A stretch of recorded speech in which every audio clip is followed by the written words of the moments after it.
Conferência Reformada. Já tive aqui pessoalmente, alguns já me conhecem, meu nome é Kleber Williams, sou coordenador do evento. Este evento está sendo realizado com o Grupo Reformado em Caraguatatuba, em parceria com a Livraria Gênesis, que é aquela livraria que está ali no fundo ali, e juntamente com o Refo 500. E eu gostaria então de dar a palavra ao pastor Lúcio, e ele vai estar explicando melhor o que é o Refo 500 para os irmãos.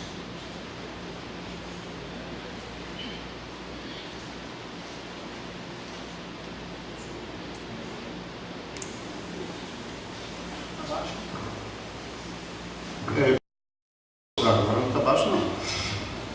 Acho que era a voz do Kleber. Aumenta a voz. Então, também dou boas-vindas a todos. Meu nome é Lúcio Manuel, sou pastor da Igreja Reformada em Maceió e faço parte, sou membro do projeto Refo 500 Brasil. Esse projeto ele surgiu ano retrasado como uma ideia de promover conhecimento reformado, prevendo os 500 anos da Reforma Protestante que se aproximavam.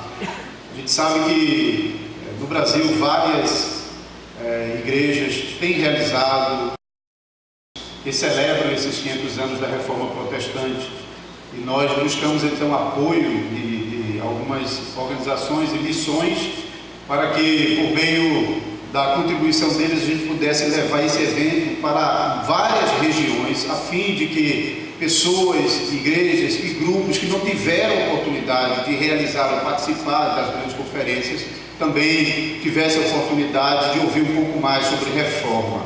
Então esse propósito de Refo 500 Brasil se concretizou por meio dessas conferências, chamada Conferência sobre os 500 anos da Reforma Protestante.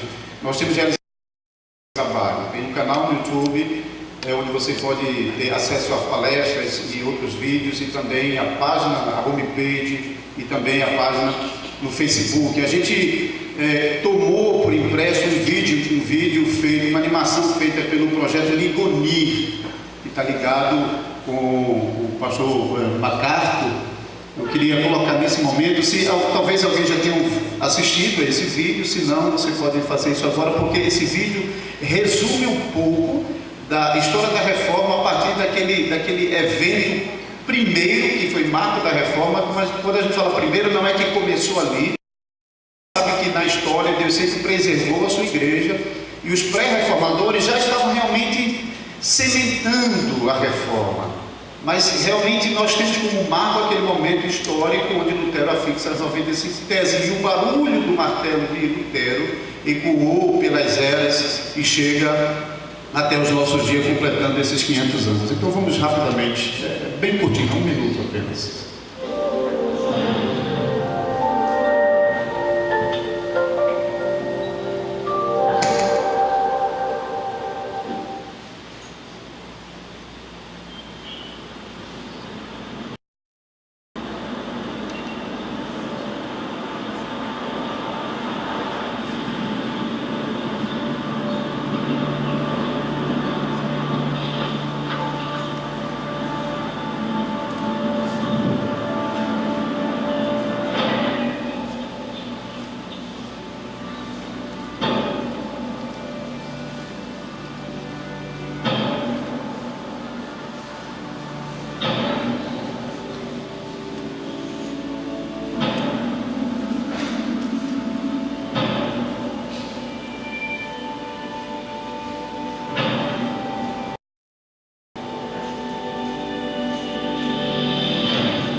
Você está vendo março de 2017, porque esse vídeo já está sendo rodado desde o ano passado, e nós começamos isso em março, e de lá para cá foram várias conferências. A última vai acontecer no Agreste, em Pernambuco, para uma igreja de cerca de 500 membros, que convidou para fazer na cidade de Santa Cruz do Capibaribe, uma igreja congregacional, e lá então nós encerramos esse projeto. Quando nós buscamos apoio, especialmente da missão das igrejas reformadas de Alderbrough e de Hamilton especialmente. Eles se dispuseram imediatamente a nos ajudar, porque promovendo essas conferências e nos esforçando para levar palestrantes que têm conhecimento realmente da causa. A gente prezou muito por isso. Então nós temos tido a oportunidade de convidar os pastores presbiterianos das igrejas reformadas aqui, também do exterior, professores do Seminário Reformado participaram conosco ao longo desse ano. Então hoje nós temos, nessa conferência, melhor dizendo, nós temos a oportunidade de trazer o pastor Elienay Batista, que será um dos palestrantes dessa noite. Outro palestrante da noite será o pastor Abraham de Graaf. O pastor Abraham de Graaf é holandês, mas enviado ao Brasil como missionário pela Igreja Reformada de Hamilton, Canadá, e tem servido no Brasil tanto no Instituto João Calvino, que é um dos seminários que tem apoiado esse projeto, como também na plantação de igrejas aqui no Brasil. A igreja que hoje eu estou servindo como pastor foi durante vários anos resultado do trabalho também, que está como parte desse projeto. Quando nós falamos então sobre os 500 anos da Reforma Protestante, nós não queremos dizer outra coisa senão um retorno às Escrituras. Reforma simplesmente quer dizer isso, não é um nome bonito para significar qualquer outra coisa, é o desejo sincero dos cristãos de continuar essa caminhada de retorno constante à Palavra de Deus. Durante mais de 1000 anos a igreja estava se afundando em trevas cada vez mais profundas, e o nosso Deus, que é um rei, que não pode ficar sem súdito, ele não perdeu a sua igreja, mas ele naquela época, por meio de homens simples, pecadores, homens que deixaram que suas vidas fossem consumidas pela causa do Evangelho do Senhor Jesus Cristo, e trazendo de novo o conhecimento das Sagradas Escrituras, que àquela ocasião estava em boa medida oculta aos olhos da maioria das pessoas que saíram de suas casas para ir às igrejas. Por isso, um dos lemas da Reforma foi sola Escritura, foi abrindo as Escrituras, voltando às Escrituras, pregando as Escrituras e vivendo as Escrituras, que a igreja teve então esse movimento de libertação naquela época. Nós celebramos ao nosso Deus, porque como vocês viram nesse pequeno filme, regiões diversas do país, mas também ao longo das eras, chegando à era da tecnologia, nós estamos vendo a Igreja de Jesus Cristo ainda nesse processo que é sempre necessário retornar, porque é sempre uma grande tentação para as igrejas de novo deixarem as Escrituras para seguirem os costumes, as tradições, as invenções, as interpretações particulares. Então as igrejas da Reforma, elas, para esse movimento de reforma, os documentos que nós tratamos com bastante apreço, os documentos confessionais que nos mostram o que de fato foi a Reforma Protestante. Então sempre que nós falamos sobre reforma, sempre temos que mais uma vez retornar a esses documentos e olhar o que a igreja fez naquele momento e o que ela legou para nós por meio desses documentos.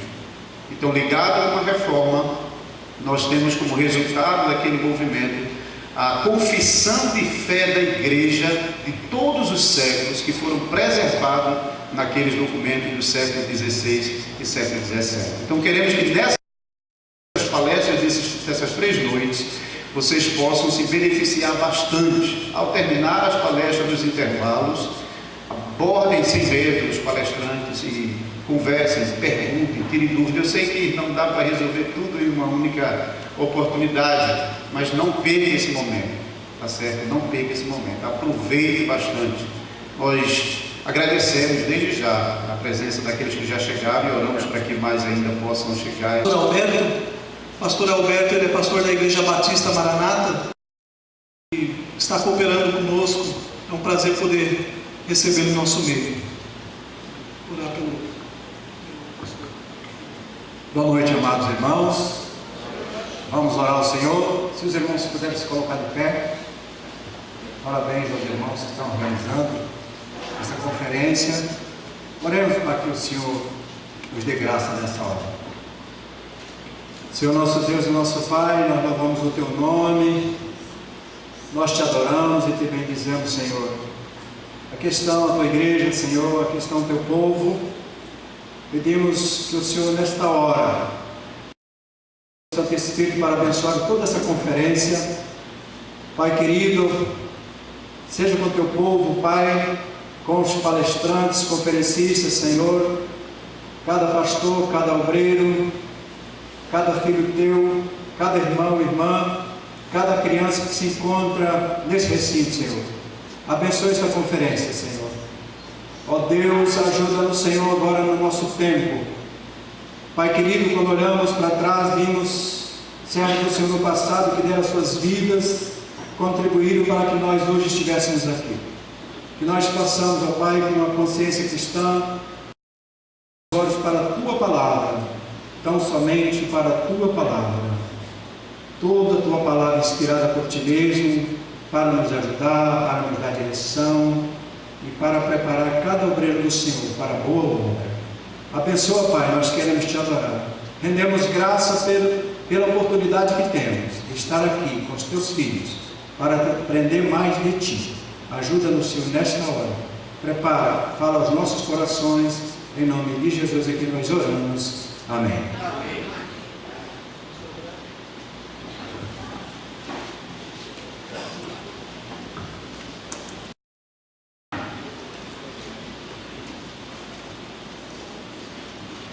Boa noite a todos, graça e paz do Senhor também a todos.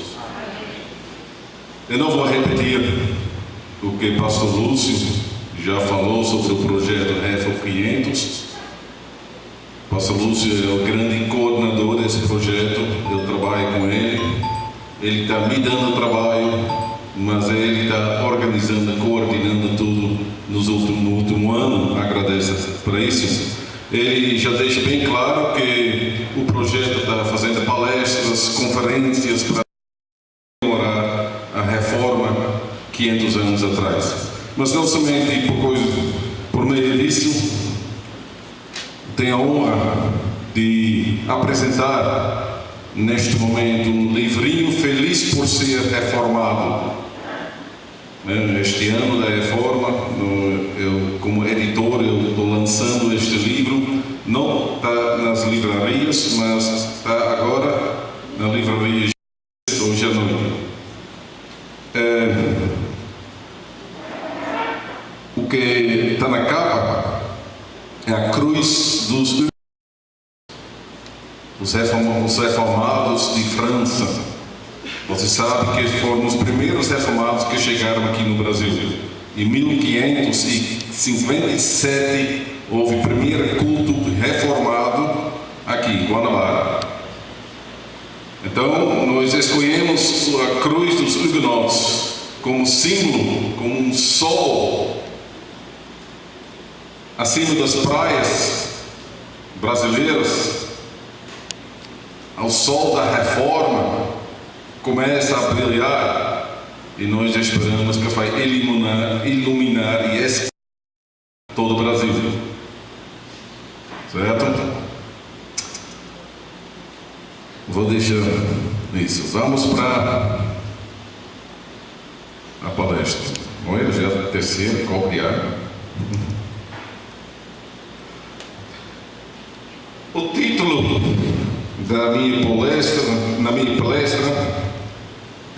Os óculos distorcidos de Lutero, a nova perspectiva sobre Lutero, sobre Paulo e a visão distorcida de Lutero. E o objetivo dessa palestra é mostrar desenvolvimentos recentes nos últimos 30 anos, tanto na área do Novo Testamento, como também na área da teologia sistemática e também na área da missiologia, que tem a ver com a reforma e em geral, e mais especificamente com o reformador Lutero. Ali nós temos um grande reformador, aqui também, e a pergunta é: já viram Lutero com óculos?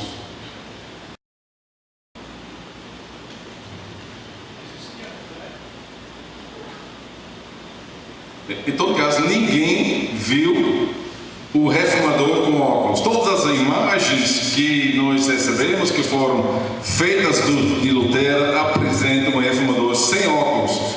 Então seria eu acho que um grande revolucionário se eu ia dizer que estou aqui com os óculos de Lutero. Não é assim. Então, quando eu falo sobre os óculos distorcidos de Lutero, eu quero dizer outra coisa. Não que ele teve óculos, mas eu ia dizer que ele precisava de óculos também. E uma grande surpresa histórica.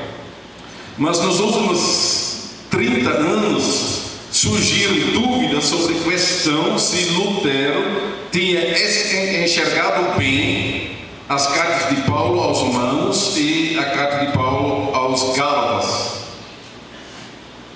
Estou me referindo a quê?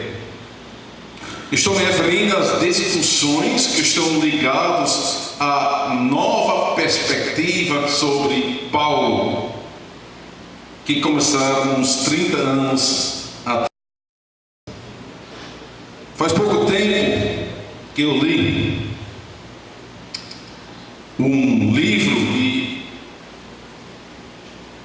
Gerhard Fischer, professor do Novo Testamento do Seminário das Igrejas Reformadas Canadenses em Hamilton.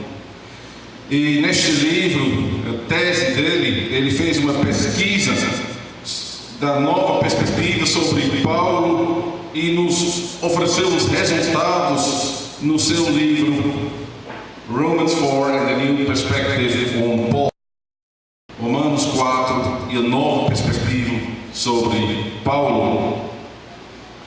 E o primeiro capítulo deste livro, ele oferece uma boa introdução e deixa claro que uma nova perspectiva nasceu nos anos 70 e 80 do século XX. Gerhard Fischer aponta para E.P. Sanders, que iniciou a nova perspectiva por meio do seu livro Paul and Palestinian Judaism, A Comparison of Patterns of Religion, e o judaísmo palestino, uma comparação dos padrões de religião. Foi editado em 1977. Nesse estudo, Sanders ele apresenta uma nova visão sobre o judaísmo do primeiro século. Ele defende que os judeus no primeiro século também acreditaram na graça divina. E dizendo isso, Sanders atacou a ideia antiga. Ele dominava a teologia desde o século XVI, que os judeus eram legalistas, pessoas que se acharam justas e se justificaram pelas boas obras. Quem tem essa ideia, porque existe até hoje, mas quem tem essa ideia, já posso dizer, porque eu concordo com Sanders neste ponto, essa ideia é uma caricatura. E quem ajudou a criar essa ideia foi Lutero, que queria reformar a igreja de Roma e lutou contra a doutrina de Roma, que ensinava a justificação pelas boas obras. E Lutero, lutando contra isso, ele encontrou um aliado em Paulo, que lutava contra os judeus e pregava a justificação pela fé, sem obras. Você pode ler isso na sua carta aos Romanos, Romanos 1, 17, 3, 22, Romanos 4. Só para refrescar a memória, eu vou ler esses três textos. Romanos 1, 17 diz, Paulo escreveu e diz: não me envergonho do Evangelho, porque é o poder de Deus para a salvação de todo aquele que crê, primeiro do judeu e também do grego, vista que a justiça de Deus se revela no Evangelho, de fé em fé, como está escrito. escrito: o justo viverá pela fé. E alguns capítulos depois, Romanos 3, 22, ele diz: mas agora se manifestou a justiça de Deus, testemunhada pela lei e as profetas de Deus, mediante a fé em Cristo Jesus, para todos os que creem. E em Romanos 4, não vou ler esse capítulo, mas em Romanos 4, nós lemos que Abraão foi justificado pela fé sem obras. E de acordo com Sanders, as obras não eram necessárias para entrar na comunidade pactual dos judeus, mas dentro. Vou tentar explicar isso aqui. Muitas pessoas se interessaram por essa posição e começaram a reavaliar o judaísmo, que ele ensinou a respeito do judaísmo, então chamou a atenção. E foram duas pessoas especialmente, James D.G. Dunn e N.T. Wright. Bem rápido. Não, vamos voltar para James D.G. Dunn. Certo. Jamie. Ele foi professor do Novo Testamento do Lightfoot University de Durham, Escócia, e pastor jubilado da Church of Scotland. Outra, N.T. Wright, Tommy, para quem conhece ele mais pessoalmente.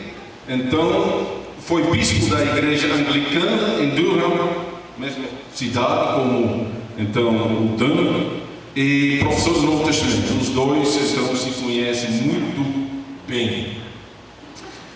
Gerhard Fischer, que foi Dunham, que cunhou o termo a nova perspectiva sobre Paulo no seu, se chama Mansion Memorial Lecture, que ele fez na Universidade de Manchester no dia 4 de novembro de 1982. A discussão começa ali, 1982. Então, junto com o professor N.T. Wright, Tom Wright, ele defendeu que a visão antiga sobre as obras da lei era errada. E que Paulo de fato estava falando sobre obras bem específicas, quer dizer, obras que serviam como marcadores da comunidade judaica, sendo, por exemplo, a circuncisão, manter o sábado, as leis da alimentação e outras obras semelhantes que caracterizaram a comunidade pactual dos judeus. Paulo não estava lutando contra uma forma de legalismo dos judeus, mas contra uma forma de nacionalismo que fechou as portas para os gentios. E de acordo com os estudiosos então da nova perspectiva, o judaísmo sabia muito mais a respeito da graça de Deus do que as pessoas geralmente imaginavam. E por causa disso, Paulo não estava criticando as obras da lei em geral, mas obras específicas que foram chamadas boundary marks, marcações da fronteira judaica, que servia para distinguir os judeus dos não-judeus, dos gentios. A consequência disso foi uma reinterpretação.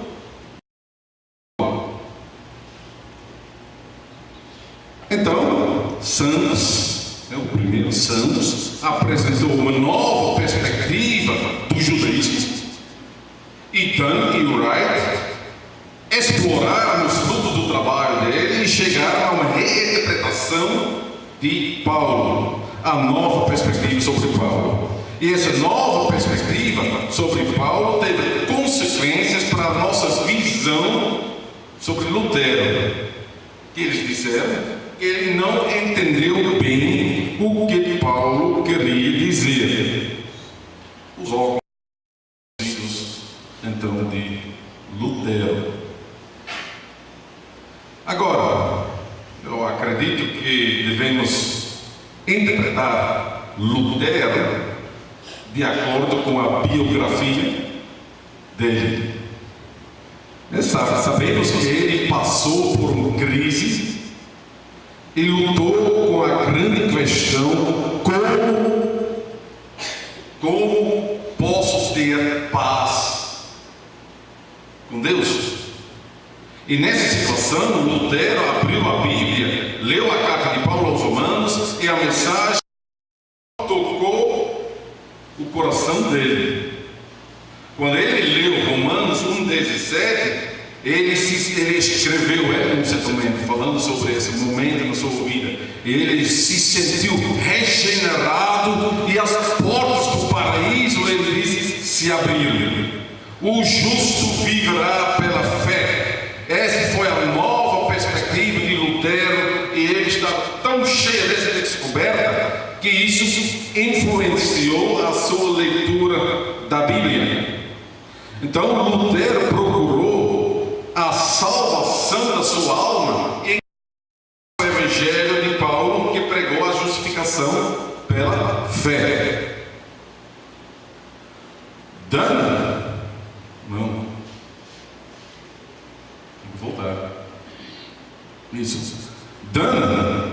Então, observando isso, ele achou que a visão de Lutero era muito limitada. Dan não teve problemas com a justificação pela fé. Nós sabemos disso. Houve um momento que pessoas estavam criticando ele, estavam questionando ele a respeito disso. Ele escreveu um artigo em The New Perspective, Whence, What and Whither, em 2005, onde ele deixa bem claro que ele não tem problemas com a justificação pela fé, mas ele quis chamar a atenção para muitos outros aspectos sociais, aspectos éticos do Evangelho, que faziam também parte do Evangelho, especialmente o Evangelho do Reino de Deus. E aqui encontramos então outra a respeito de Lutero. Ele ficou cheio da teologia de Paulo, assim, teólogos estão dizendo, assim, que ele não tinha muita atenção pela pregação de Jesus, que era o profeta do reino de Deus. Dunn e Wright queriam chamar a atenção para a teologia do reino de Deus, que era muito mais ampla do que a justificação do indivíduo pela fé em Cristo Jesus. E já nos anos 20,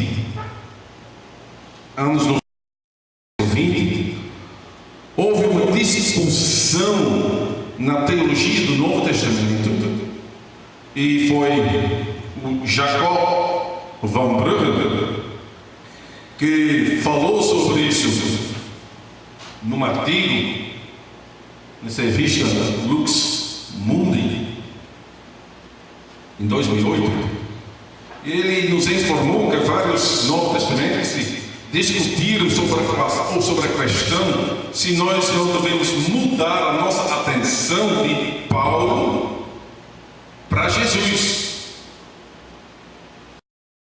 mais atenção para a pregação do reino de Deus. E nós encontramos os resultados dessa discussão entre o Novo Testamento nos anos 90, nos livros dos, missionários. Uma é Michael Gorin, o livro traduzido em português, Vida Nova, é a editora, certo? O livro de Gênesis foi eu acho que faz 2 anos que o livro foi editado e publicado aqui no Brasil, A Igreja Missional na Bíblia, Luz para as Nações. E tem outra também, Vida Nova, Christopher G. Wright, A Missão do Povo de Deus, uma teologia bíblica da missão da igreja. Então, as discussões na área do Novo Testamento têm as suas consequências para a missiologia. Deixe-me dizer um pouco mais sobre isso. O mim, Light to the Nations, a Luz para as Nações, ele fala, diz que Deus tem um plano para Israel. Por meio de Israel, Deus quis atingir as nações. Lembra Gênesis 12? Em ti serão abençoadas todas as famílias da terra.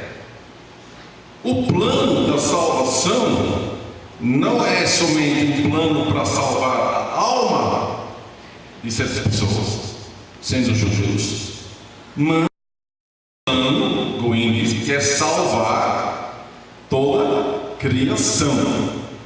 Romanos 8. Só que ele nesse livro ele vai ler todo o Antigo Testamento, é bem interessante realmente, e ele mostra que o projeto Israel não deu certo. Israel fechou as janelas e as portas e se isolou.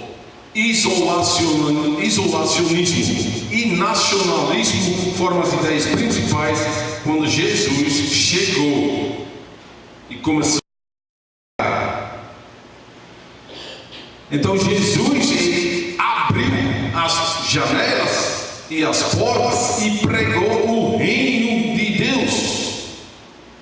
O evangelho não era somente para os judeus, mas devia ser pregado até aos confins da terra.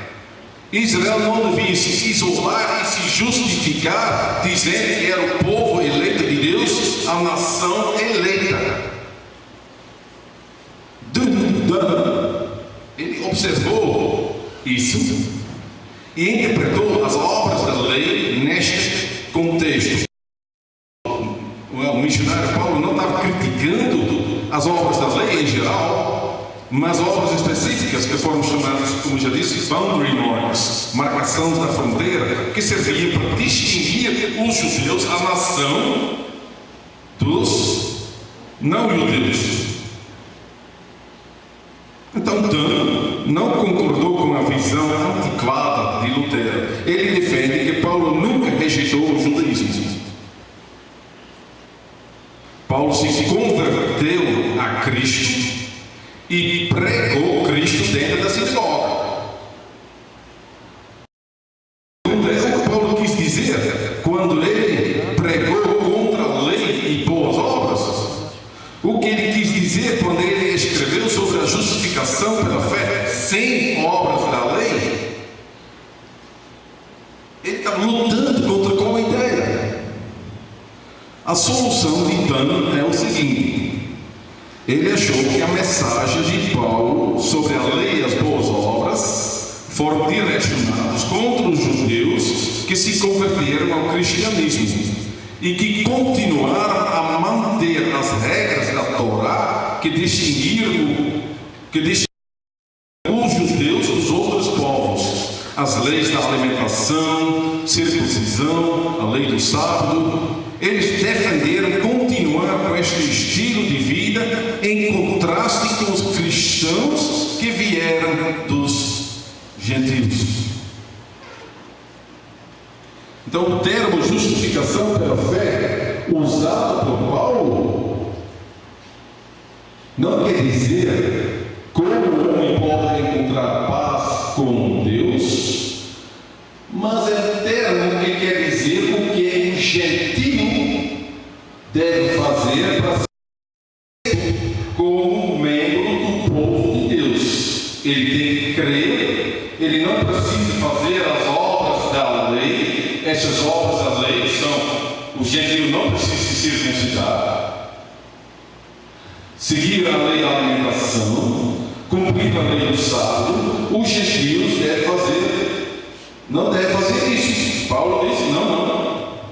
O Messias chegou, a nova era chegou. Hoje o homem é membro do povo de Deus pela fé, por meio da graça. As obras da lei foram consideradas como marca da comunidade judaica.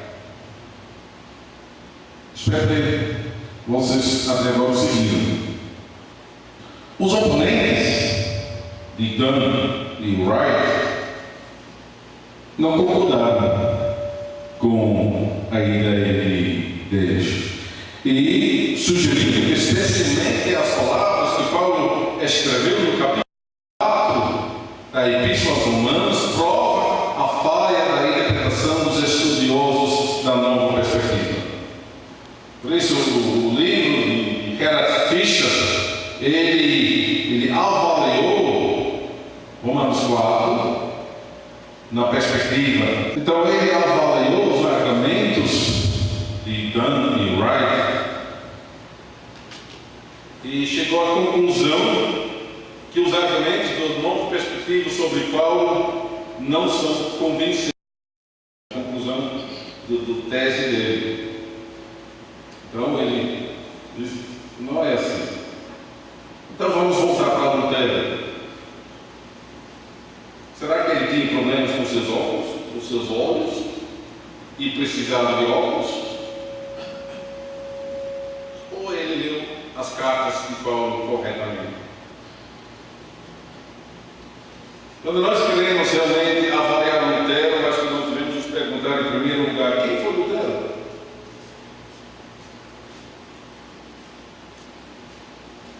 Em segundo lugar, como foi o contexto dele?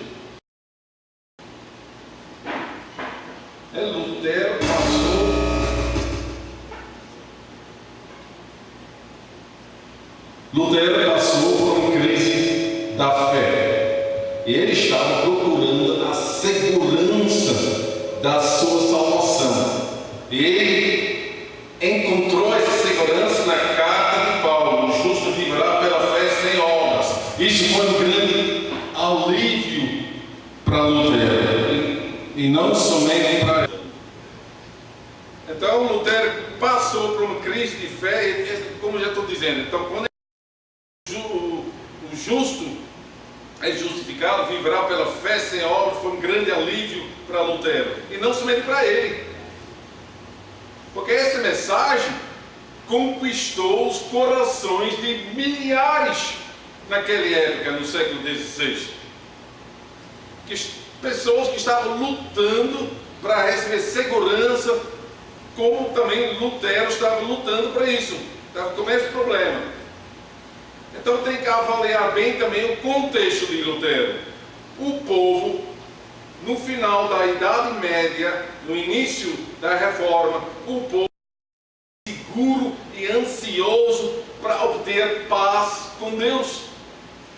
A doutrina da justificação pelas obras servia para trazer paz para as pessoas. Naquele momento você pode controlar a sua salvação. Servia para trazer paz para as pessoas.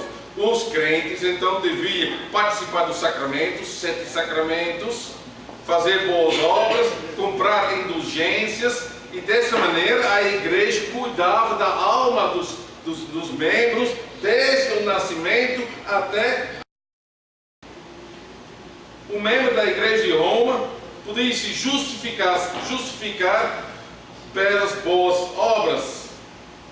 Mas em vez de trazer paz no coração do crente, como Lutero, eles ficaram inquietos. E sempre Lutero se perguntou: eu fiz bastante para ser salvo? Se você confia nessas boas obras, então sempre vai ficar com essa pergunta: eu fiz bastante? E Lutero, então, ele era o filho do seu tempo. Ele procurava paz com Deus e o encontrou no Evangelho de Paulo: o justo viverá pela fé, sem obras.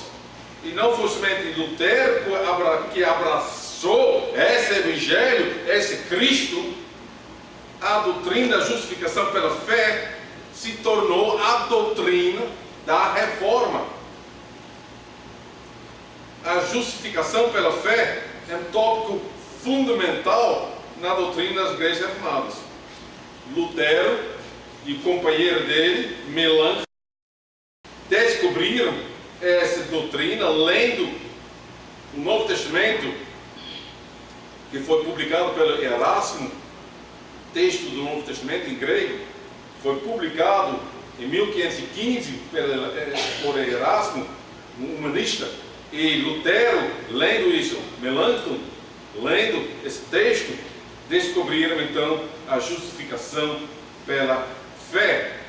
E por meio da pregação de Lutero e a teologia sistemática de Melanchthon, então essa doutrina chegou a Calvino e a Heidelberg, outro instituto teológico, e então também aos seus alunos. E o resultado nós encontramos na Confissão Belga,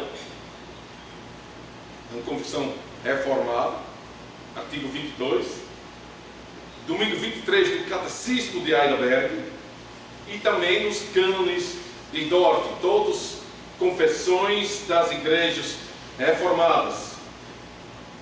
Agora você vai pensar, será que milhares de pessoas seguiram cegamente Lutero?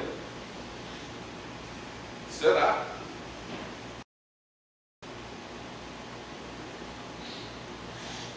Sabemos que não é assim. Uma das bênçãos da reforma foi que a igreja recebeu a Bíblia na língua materna.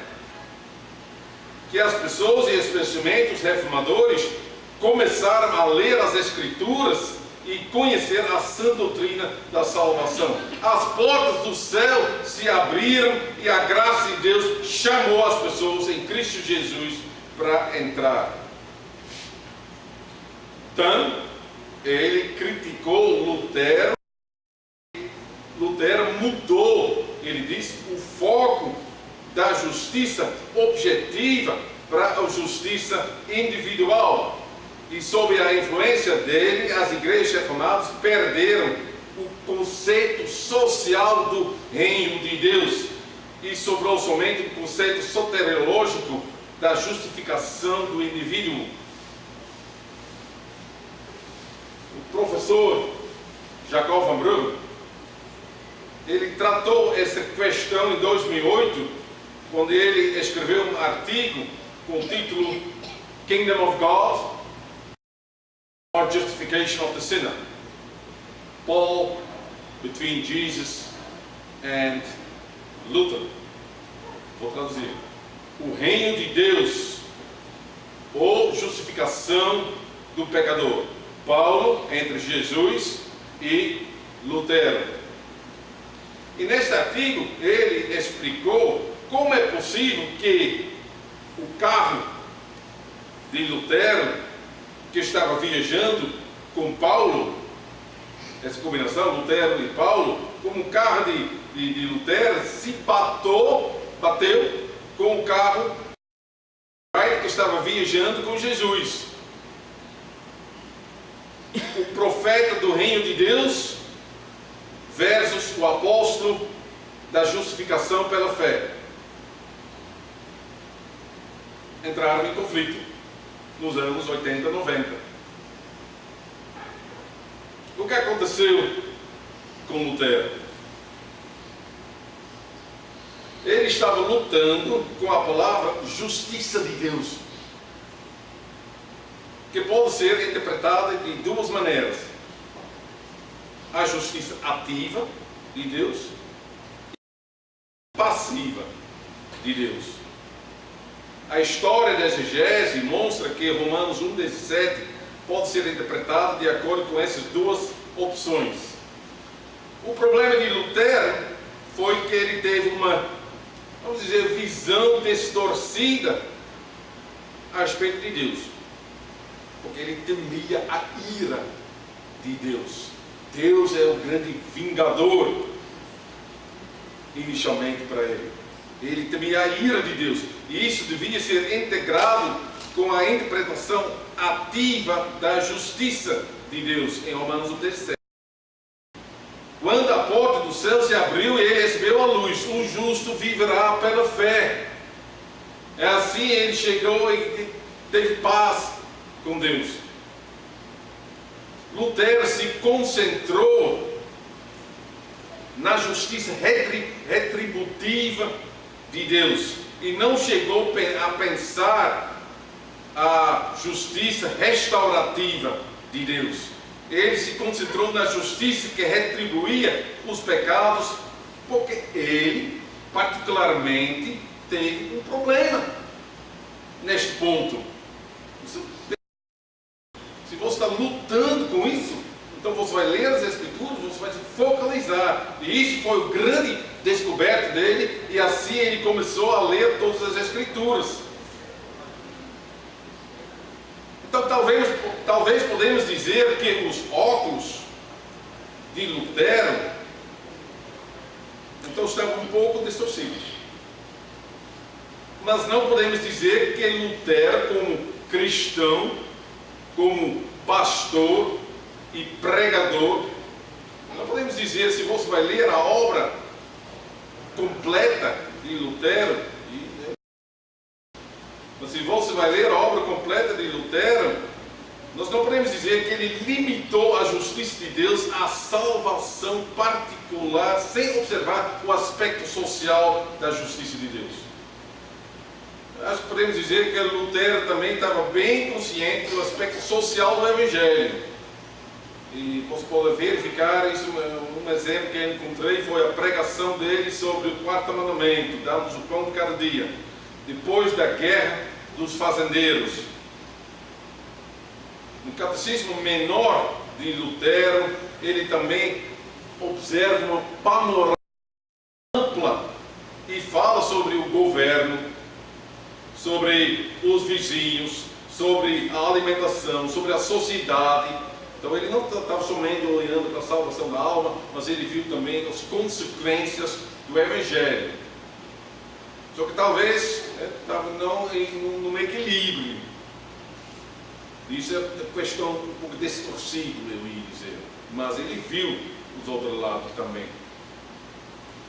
O estreitamento, então, da teologia de Lutero, da justificação pela fé, podemos dizer, aconteceu, começou de Lutero, mas mais ainda nos séculos depois dele, do pietismo. Eu não sei, é um movimento que tem a ver também com os luteranos, mas o pietismo então apareceu, que focalizou também na salvação do indivíduo. Se concentrou nisso, pregação então foi mais sobre isso, salvação do indivíduo, enquanto o interesse no contexto da igreja, no político, no meio ambiente, diminuíram. Mas eu acho que é uma onda na história.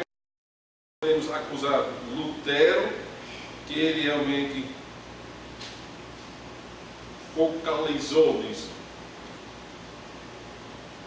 E nem podemos dizer que os reformadores fizeram isso. Porque neste caso é muito bom pular um pouquinho de Lutero para João Calvino. João Calvino de Genebra. Recentemente eu li as palestras de Abraham Kuyper, grandes teólogos de Holanda. Eu sou de Holanda, mas ele é um homem, eu poderia contar muitas histórias sobre ele, mas um homem bem inteligente. Ele foi para os Estados Unidos e ali ele fez palestras sobre o calvinismo, sobre Calvino e o calvinismo. Ele deixa bem claro que as ideias de Calvino e do calvinismo, depois dele, observaram a cosmovisão, observaram o mundo inteiro e enfatizaram esse aspecto social do Evangelho. Ele organizou um partido político, ele tinha um jornal, ele escreveu cada semana. Jornal é um artigo desse tamanho, sabe? Ele encheu esse jornal. Ele tinha o jornal da igreja também. Cada domingo, então, estava um texto assim. O homem era realmente impressionante. Ele organizou muitas coisas, especialmente, então, o contexto do Evangelho. Sindicatos reformados, o partido político reformado. Ele se tornou presidente, ministro-presidente, então, na Holanda, por vários anos. Então, ele, de certa forma, governou também, então, o país. O calvinismo de Kuyper se chama o neo-calvinismo. O calvinismo de João Calvino e o neo-calvinismo de Abraham Kuyper. Foi bem influente, então, nas igrejas na Holanda. E eu acho que pode ser por causa disso que na Holanda tem muito para a nova perspectiva de Paulo. Dunn e Wright também estão dizendo que estão apontando para o contexto do Evangelho.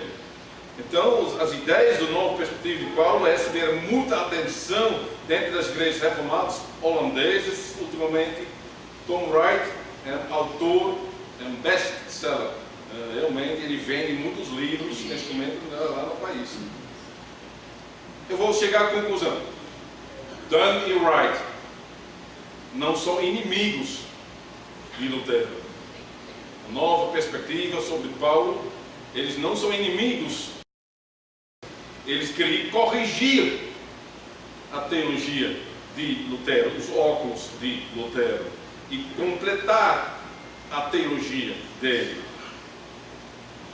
Mas os oponentes da nova perspectiva de Paulo deixaram bem claro que os óculos de Dunn e Wright também devem ser corrigidos. As doutrinas da justificação pela fé e a teologia do reino de Deus devem andar com mãos dadas. Lutero, nós podemos dizer, Lutero é a chave do reino de Deus. Somente pela fé podemos entrar no reino de Deus. E quando estamos dentro, nós precisamos dos óculos de Dunn e Wright, realmente, para ver qual é a lista do trabalho que o crente deve fazer na igreja e no contexto da igreja para servir a Deus.